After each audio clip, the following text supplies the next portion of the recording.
आज आपका class 12th में स्वागत करता हूं और मैं आज आपके लिए टॉपिक लाया हूं पार्टनरशिप के अंतर्गत एडजस्टमेंट ऑफ कैपिटल।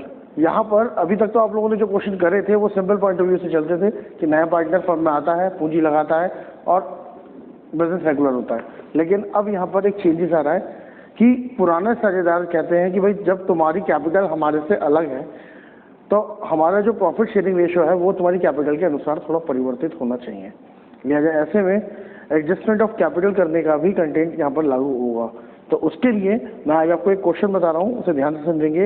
यह है क्वेश्चन नंबर 9, ठीक है। रीडर्स चॉइस की बुक चल रही है, आपको ध्यान होगा। और क्वेश्चन नंबर 9 में बता रहा हूँ, ध्यान से समझेंगे। ध्यान और सान जो एक फर्म में साझेदार हैं 3/4 और 1/4 के अनुपात में लाभान्वित वितरित करते हैं। तो यहाँ पर हम डिनोट करते हैं वर्किंग नोट के साथ साथ ध्यान और सान जो पार्टनर है 3/4 और 1/4 के अनुपात में। इन्होंने आर्थिक चिट्ठा करने में बताया, उन्होंने मान को 1/5 भाग के लिए साझेदार बनाया। तो ये एम को इंट्रोड्यूस कर रहे हैं 1/4 के लिए, एम को 1/5 के लिए, 1/5 भाग के लिए इन्होंने एम को शामिल किया। वह 10,000 रुपये पूंजी के लिए देगा और फर्म की ख्याति का मूल्यांकन 20,000 पर किया गया। अब देखो, मैंने आपको पहले भी बताया था, जिस समय मैंने परफॉर्मा क्लियर किया था तो मैंने बोला था कि पूंजी और ख्याति दोनों का संबंध पार्टनर्स कैपिटल से है। फिलहाल अभी हम लोग इसमें कोई लेखा नहीं कर रहे, तो इससे कोई मतलब नहीं है। तो इन दोनों को अभी छोड़ दीजिए। पहले हम रिवैल्यूएशन करेंगे और रिवैल्यूएशन का नियम था संपत्ति और दायित्वों का पुनः मूल्यांकन। यानी संपत्ति का मूल्य बढ़ता है तो फायदा, घटता है तो नुकसान। दायित्व का मूल्य बढ़ता है तो नुकसान, घटता है तो फायदा। इनको भी यहाँ पर पोस्ट करेंगे, सारे नुकसान इधर और फायदे क्रेडिट साइड की ओर। तो स्टार्ट करते हैं। स्टॉक और फर्नीचर का मूल्य क्रमशः 10% और 5% कम किया गया। अब स्टॉक और फर्नीचर दोनों संपत्ति हैं, मूल्य कम करा तो इधर आ जाओ, टू स्टॉक रकम दे रखी है 20,000 की, 10% से कम करेंगे तो ये वैल्यू हो जाएगी 2,000 रुपये कम करने वाली। साथ ही साथ दूसरी चीज है टू फर्नीचर। इसमें क्वेश्चन में फर्नीचर की वैल्यू दे रखी है आपकी 1,000 रुपये, इसका 5% कम हो गया है यानी कि 50 रुपये। दोनों लाइनें हमारी यहाँ पर कवर अप हो गई। अब इसके आगे सब साझेदारों की पूंजी उनके लाभ हानि के अनुपात में समायोजित की जाएगी। और भाई पूंजी का समायोजन पार्टनर्स कैपिटल में होगा, इसलिए साइन का भी कोई यूज नहीं। यानी कि सारी समायोजनाओं में दोनों पॉइंट आपको क्लियर है। अब इसका टोटल लगाएंगे। रिवैल्यूएशन कंप्लीट हो चुका है, इसका टोटल आ गया 2,050, 2,050 दोनों तरफ का टोटल अपने आप लगा दीजिए। और इस तरफ बचेगा बैलेंस, तो बोलेंगे बाई लॉस ट्रांसफर टू ध्यान और सान। ये जो 2,050 रुपये की हानि आई है, इसे ध्यान को बांटेंगे 2,050 गुणा 3, उसका अनुपात जो है 3/4 है, और 2,050 गुणा 1/4। जब आप ये बांटेंगे तो राउंड अप कर लेंगे 1,537 रुपये और 513 रुपये। एक्चुअली 1,537 रुपये 50 पैसे और 512 रुपये 50 पैसे थी, तो 12 रुपये 50 पैसे को मैंने 13 रुपये में कन्वर्ट कर दिया है। ये वैल्यू हमारे साथ आ गई। इतना करने के बाद रिवैल्यूएशन कंप्लीट हो गया। अब आते हैं पार्टनर्स कैपिटल की ओर, जिसकी स्टार्टिंग मैंने बताई थी बाई साइड से होती है, और पहले नंबर पर हम बोलते हैं बाई बैलेंस ब्रॉट डाउन। और बैलेंस ब्रॉट डाउन करके सबसे पहले ध्यान और सान की पूंजी 30,000 और 16,000 है, इसे हम यहाँ पोस्ट कर देंगे 30,000 और 16,000। दूसरे नंबर पर रिवैल्यूएशन का लॉस है, 22 से 2 की ओर ले आएंगे, टू रिवैल्यूएशन अकाउंट करके 1,537 रुपये और 513 रुपये, दोनों वैल्यू यहाँ आ गई। तीसरे नंबर पे लायबिलिटी साइड में दिया हुआ है, देखो रिजर्व यानी सामान्य संचिति 4,000 रुपये की, तो उसे लीजिए बाई जर्नल रिजर्व अकाउंट। अब इस जर्नल रिजर्व की रकम है 4,000, तो ध्यान रखना जर्नल रिजर्व 4,000 रुपये के हैं, इन्हें बांटना है ध्यान और सान में। तो देखो 4,000 गुणा 3/4 और 4,000 गुणा 1/4, यानी कि ये 1,000 आ गया और ये 3,000, दोनों वैल्यू आपके सामने आ गई। इन्हें पोस्ट कर दीजिए 3,000 और 1,000, 2 पॉइंट पूरे हो गए। इसके बाद अगला स्टेप आता है लाभ हानि खाता। क्वेश्चन में कहीं लाभ हानि खाता नहीं दिया है, अगर दिया होता तो वो भी पार्टनर में बढ़ जाता। लायबिलिटी का बैलेंस होता तो इस तरफ आता, एसेट्स का होता तो इधर आता। अगला स्टेप बाई कैश अकाउंट करेंगे और नए साझेदार द्वारा दी गई पूंजी की राशि, जो कि क्वेश्चन बताया 10,000 रुपये पूंजी के लिए दे रहा है, वो 10,000 रुपये यहाँ दिखाएंगे। ठीक, अब उसके बाद अगली लाइन है, फर्म की ख्याति का मूल्यांकन 20,000 पर किया गया। यहाँ पर एक नया पॉइंट हमारे लिए बढ़ा, फर्म की ख्याति का मूल्यांकन। तो यहाँ पर एक स्टेटिंग पॉइंट बताता हूँ, उसे ध्यान रखिएगा। फर्म की ख्याति का मूल्यांकन किया गया, ख्याति का खाता खोला गया या ख्याति का मूल्य आंका गया, इन तीनों में से कोई भी लाइन दी हो तो समझ लेना कि ख्याति उधार है। और उधार ख्याति को पोस्ट करने का तरीका बिल्कुल अलग होता है। उसे पोस्ट करते समय आप इस तरह बोलेंगे, बाय न्यू पार्टनर का नाम आ जाएगा, यानी एम्स कैपिटल अकाउंट, और लिख करके वो पूंजी ओल्ड पार्टनर से बांट दी जाएगी। और फिर दोबारा से इस रीति कैलकुलेशन के लिए टू डीज कैपिटल अकाउंट, यानी ओल्ड पार्टनर कैपिटल अकाउंट करके एस कैपिटल अकाउंट करके इन दोनों के नामों से न्यू पार्टनर के दिखा देते हैं। यानी कि ओल्ड पार्टनर लिख, न्यू पार्टनर लिख के ओल्ड के यहाँ और ओल्ड पार्टनर लिख के न्यू के यहाँ दिखाई जाती है। ये इसकी कंपाउंड एंट्री होती है ख्याति एडजस्टमेंट की। अब इसका वैल्यूशन कैसे होगा, तो उसके लिए मैं आपको कैलकुलेशन बता रहा हूँ, जरा ध्यान से समझेंगे। ऐसे भी working note goodwill of firm बराबर 20,000, इसलिए डी शेयर बराबर 20,000 गुणा 1/5 बराबर 4,000 रुपये। ये 4,000 आ गई, इसको लो, ध्यान और स्थान दोनों को बांट दो, यानी कि 3/4 और 1/4, यानी कि 3,000 और 1,000। ये दोनों रकमें जो हमने बांटी हैं निकल के आ गई, इन्हें यहाँ पोस्ट करेंगे 3,000 और 1,000। ऐसे इस साइड आ जाओ, 3,000 और 1,000। ख्याति का पॉइंट यहाँ पे कंप्लीट हो गया। क्वेश्चन के पॉइंट के आधार पर आगे बढ़ते हुए लास्ट लाइन थी, सब साझेदारों की पूंजी उनके लाभ हानि के अनुपात में समायोजित की जाएगी। अगर कभी क्वेश्चन में पूंजी को समायोजित करने को कहते तो तुरंत समझ लेना एडजस्टेड कैपिटल की कैलकुलेशन है। तो उसे करने के लिए पहले न्यू प्रॉफिट रेशियो जरूरी है, तो उसके लिए हम पहले न्यू प्रॉफिट रेशियो को कैलकुलेट करना सीखेंगे। तो न्यू प्रॉफिट रेशियो मैं आपको सिखा चुका हूँ, remain ratio 1 - 1/5 is equal to 4/5। इसको लो, ध्यान, सान और मान इनके लिए एडजस्ट करना है। तो 4/5 मल्टीप्लाई बाय 3/4, 4/5 मल्टीप्लाई बाय 1/4, 4 × 12, 5 × 20, 4 × 4 और 4 × 20, दोनों का मिल गया। तीसरे को निकाल लेते हैं, 1 माइनस ब्रैकेट 12/20, 4/20, 12 और 4 16, बचे कितने 4, 4/20। याद दिला दूं, ऊपर वाले दोनों डिनोमिनेटर्स को जोड़ देते हैं और नीचे के डिनोमिनेटर में से घटा देते हैं। लिहाजा डी एस और एम, यानी ध्यान से मान बराबर 12 4 4, यानी 4 × 12, 4 × 4, 4 × 4, 3 1 1। ये हमारा न्यू प्रॉफिट रेशियो निकल के आ गया।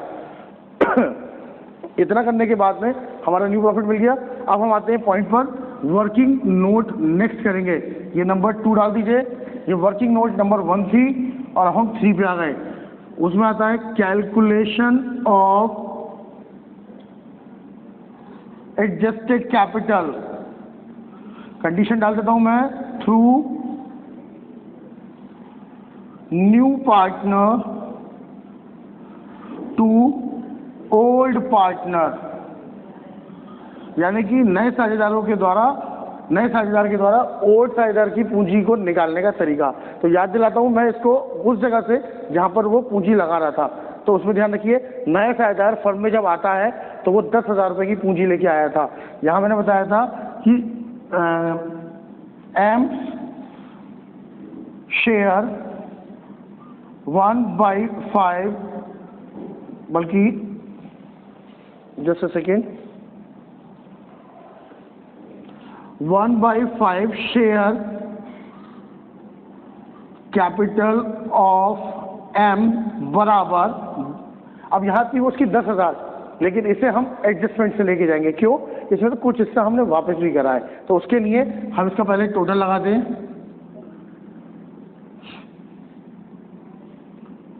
किस तरीके से करेंगे देखिए, टोटल था 10,000,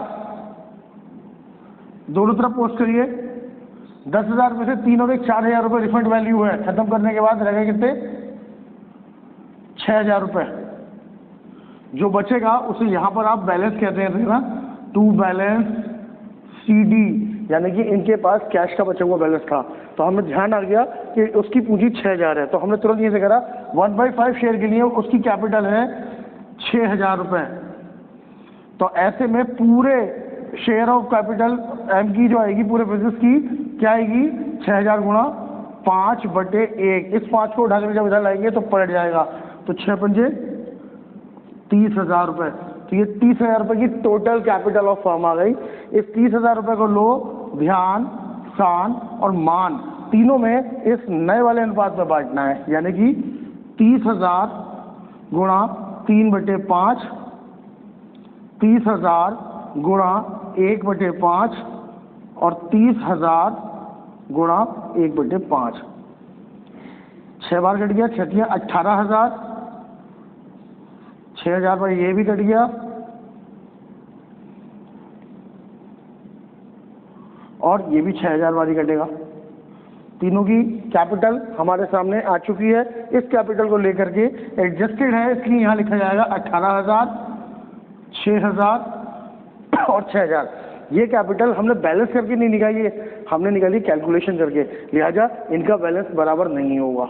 ऐसे में जो डिफरेंस होगा वो ये होगा कि किसी ने अगर ज़्यादा पैसा लगा रखा है तो उसका बैलेंस इस साइड बचेगा और किसी ने कम लगाया है तो उसका बैलेंस अपोजिट साइड बचेगा। लिहाजा ऐसे में इनके बैलेंस रीचेक करेंगे, उनका जो डिफरेंस आएगा वो पैसा उनका या तो वापस किया जाएगा या उनसे और मंगाया जाएगा।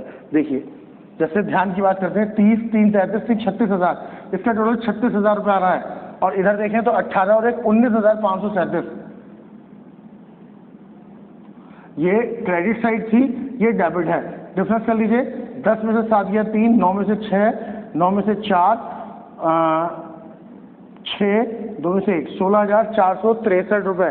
ठीक है, तो इसका बैलेंस याद रखो कम वाली साइड में यानी डेबिट में लिखा जाएगा 16,463 रुपये। ठीक, और जो हाईएस्ट टोटल था 36,000 वो दोनों तरफ लिख दीजिए, यानी कि ये इस समय आपका बैलेंस निकल के आया है, ऐसे समझ लीजिए। अब दूसरे को ट्राई करते हैं, 16, 17, 18, इसका टोटल आ गया 18,000 रुपये क्रेडिट का और डेबिट का देखें तो 6,513। ये डेबिट का है, सब्ट्रैक्ट कर लीजिए। 10 में से 7, 9 में से 8, 9 में से 5 गया 4, 7 में से 1, 11,487। तीसरे का कुछ नहीं आएगा क्योंकि वो दोनों तरफ से बराबर था। इतना करते ही जैसे ही आपका बैलेंस निकल के आया, इसका नाम देंगे टू कैश अकाउंट। ये बैलेंस मैंने आपको याद रखने के लिए लिखा है, ज़रूरी नहीं है कि आप इसे लिखें। दूसरी बात, ये बैलेंस इधर बचे हैं, हो सकता है ये इस साइड भी बच सकते थे तो उसे भी कैश करा जाएगा। तो बैलेंस बोथ साइड में से कहीं भी आ सकता है, आप उसी के हिसाब से इसे पोस्ट करेंगे। इतना करने के बाद हमारा पार्टनर्स कैपिटल कंप्लीट हो गया और हमारी शर्त भी पूरी हो गई कि इनकी पूंजी आपस में एडजस्ट हो गई। 18,000 का टोटल यहाँ पे दोनों तरफ मैंने वही लिखना रह गया था, लिख देता हूँ बस। अब इसके बाद आते हैं अपने बैंक अकाउंट या कैश अकाउंट की ओर। तो कैश अकाउंट की स्टार्टिंग करते हैं।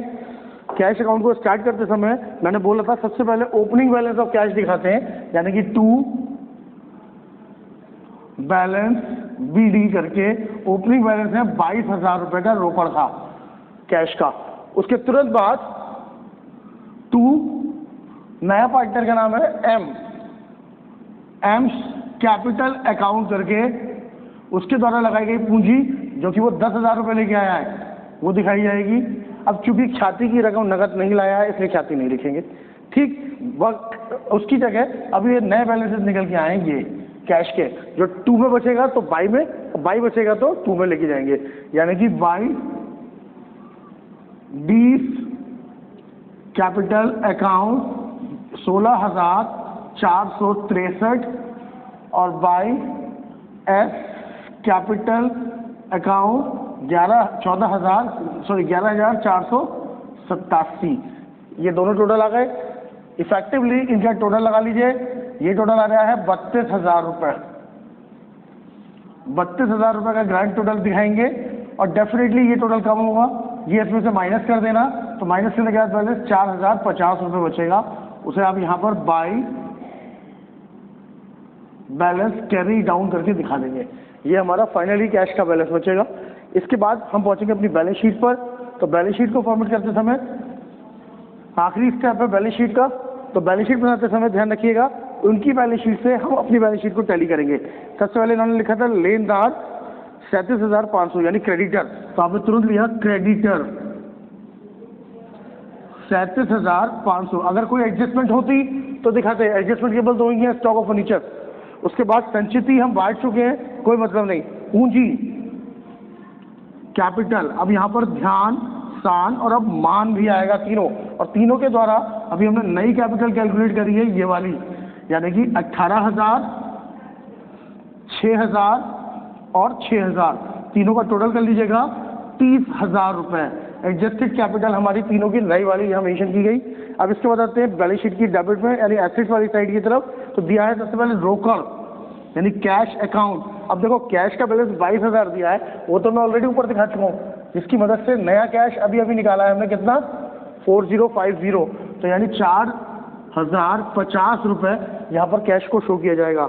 इसके बाद है बिल रिसीवेबल 3,500 रुपये के, प्राप्य विपत्र यानी बिल रिसीवेबल, कोई एडजस्टमेंट नहीं थी, डायरेक्ट दिखाएंगे। डेटर्स जिसकी रकम दे रखी है 16,000 रुपये की, इन पे भी कोई एडजस्टमेंट नहीं है, डायरेक्ट दिखा दीजिए। इसके बाद आया स्टॉक, देखते ही याद आ गया, बोले 20,000 रुपये का स्टॉक है और इस पर एडजस्टमेंट करी है, 2,000 रुपये कम कर दिए गए, नुकसान हो गया, रह गए ये 18,000 रुपये के। स्टॉक के बाद फर्नीचर, क्वेश्चन में दिया है 1,000 का, देखते ही याद आ गया 50 रुपये इसमें भी एडजस्टमेंट करी है, रह गए 950 रुपये। इसके बाद भूमि भवन यानी लैंड एंड बिल्डिंग, जिसकी रकम है 25,000 विदाउट एनी एडजस्टमेंट, बस ये यहाँ तक आ गई। अब बात आती है गुडविल की। यहाँ पर मैं एक रूल आपको क्लियर कर रहा हूँ। पहले जब पार्टनरशिप पढ़ाई जाती थी विदाउट एनसीईआरटी, तो उस समय पर गुडविल को ओल्ड बैलेंस शीट में से न्यू बैलेंस शीट तक ले आया जाता था, यानी गुडविल के बैलेंस को बैलेंस शीट में मेंशन किया जाता था। लेकिन अब आप गुडविल को बैलेंस शीट में नहीं लाएंगे, ठीक। अब आपको करना क्या है, इसका टोटल लगाना है। इसका टोटल आ रहा है 67500। ऐसे इसका भी जब आप टोटल लगाएंगे तो 0 0 5 10 5 4 3 7 6 13 13 7 21 5 26 और एक 27, सॉरी 27 67500। दोनों साइड का टोटल आते ही क्वेश्चन ओके सही हो जाता है, ठीक। यहाँ तक मिल गया, क्वेश्चन सही हो गया। अब आगे एडजस्टेड कैपिटल के लिए बिल्कुल इसी फॉर्मेट को यूज करना है। ध्यान रखिएगा कि 1/5 शेयर के लिए लगाता है इतनी पूंजी, तो बाकी के लिए कितनी होगी उसे निकाल करके एडजस्टेड कैपिटल से आप इसे सॉल्व कर लेंगे, ठीक है। आशा करता हूँ क्वेश्चन समझ में आ गया होगा। अब अगले वीडियो के साथ आपके साथ में आऊँगा, तब तक के लिए गुड बाय।